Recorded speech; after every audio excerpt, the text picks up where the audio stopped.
CM relief fund పేదలకు ఎంతో ఆసరాగా ఉంటుందని కావలి శాసనసభ్యులు దగ్గుమాటి వెంకటకృష్ణారెడ్డి పేర్కొన్నారు.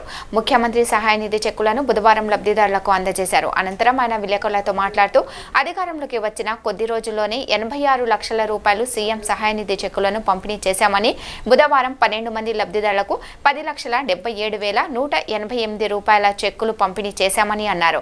సీఎం చంద్రబాబు సహాయంతో ఎమ్మెల్యేగా, రాజ్యసభ సభ్యుడిగా బీద మస్తాన్ రావు కావలి నియోజకవర్గాన్ని అభివృద్ధి పదంలో నడిపిస్తామని ఆయన అన్నారు.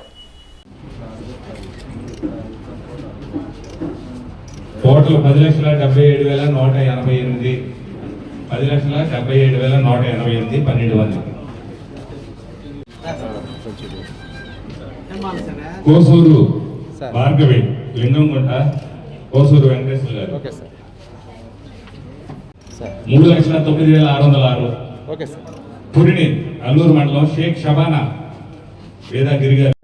ఆఫీసుల చుట్టూ తిరిగి సమస్య పరిష్కారం కోసం కంటే కూడా నేను అధికారులు మన ముంగిటికి వచ్చి మన సమస్యను పరిష్కరించడానికి వారి ముందుకు వచ్చినప్పుడు మనం దాన్ని సద్వినియోగం చేసుకోమని చెప్పి ఈ సందర్భంగా కావలి నియోజకవర్గ ప్రజలందరినీ కూడా కోరుకుంటున్నాను. అదేవిధంగా కావలికి ఎనలేని సేవలు చేసినటువంటి సోదరుడు బేదా మస్తాన్ రావు గారు ఈ రోజున తెలుగుదేశంలో చేరటం, వారు నిన్నటి రోజున రాజ్యసభ ఎంపీకి నామినేషన్ వేయటం, ఈ నామినేషన్ కార్యక్రమంలో నేను పాల్గొంచుకోవడం, రేపు లేదా ఎల్లుండి యునానిమస్గా కూడా ఈరోజు మన కావలిలో ఉన్నటువంటి వ్యక్తి, కావలికి సేవ చేసినటువంటి వ్యక్తి మరొకరు కావలి సేవ చేయడానికి సభ్యుడిగా రాబోతున్నందుకు కావలి తెలుగుదేశం పార్టీ వారిని స్వాగతిస్తూ, ఒక మంచి వ్యక్తి కావలి సేవ చేసే దాంట్లో నాతో కలిసి పనిచేయడానికి వస్తున్నందుకు, ఆ అవకాశాన్ని కావలి నియోజకవర్గానికి ఇచ్చినందుకు రాష్ట్ర ముఖ్యమంత్రి వర్యులు శ్రీ నారా చంద్రబాబు నాయుడు గారికి, రేపటి రోజున యునానిమస్గా గెలిగిపోతున్న బేదా మస్తాన్ రావు గారికి ఈ సందర్భంగా కావలి నియోజకవర్గం తరఫున వారికి కూడా అభినందనలు తెలియజేస్తున్నాను.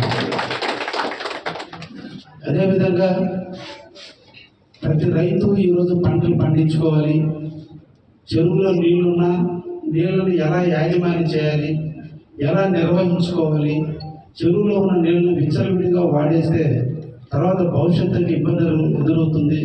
కాబట్టి వీటిని కూడా వాటర్ మేనేజ్మెంట్, వాటర్ని ఎవరైతే యూజ్ చేసుకుంటున్నారో, ఎవరైతే ఉపయోగపెట్టుకుంటున్నారో వాళ్ళందరూ ఒక అసోసియేషన్గా ఫామ్ అయ్యి వాటర్ మేనేజ్మెంట్ సిస్టాన్ని రైతులందరూ కూడా నడుపుకుంటే బాగుంటుందనే ఉద్దేశంతో శ్రీ నారా చంద్రబాబు నాయుడు గారు ముఖ్యమంత్రి అయిన తర్వాత మరలా ఈ రోజున రేపు 14వ తేదీన రాష్ట్ర వ్యాప్తంగా కూడా వాటర్ యూజర్స్ అసోసియేషన్ ఏర్పాటు చేయడం కూడా జరుగుతుంది.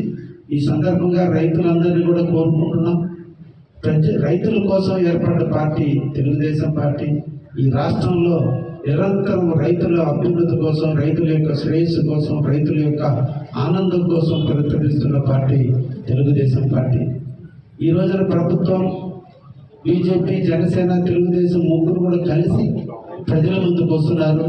ఈ సందర్భంగా మేము ప్రజలందరినీ కూడా మీ ద్వారా, ప్రభుత్వం మంది సేవ చేయడానికి సిద్ధంగా ఉన్నటువంటి ప్రభుత్వం, మన కార్యకర్తలు మీ ముంగిటికి వస్తున్నారు. వాటర్ యూజర్స్ అసోసియేషన్ ఎన్నికల్లో అందరూ కూడా తెలుగుదేశం, బీజేపీ, జనసేన బలపరిచినటువంటి వ్యక్తులందరినీ కూడా ఆదరించి ఓట్లేసి గెలిపించండి అని చెప్పి ఈ సందర్భంగా కూడా ప్రతి రైతు సోదరులు కూడా కోరుకుంటున్నాం.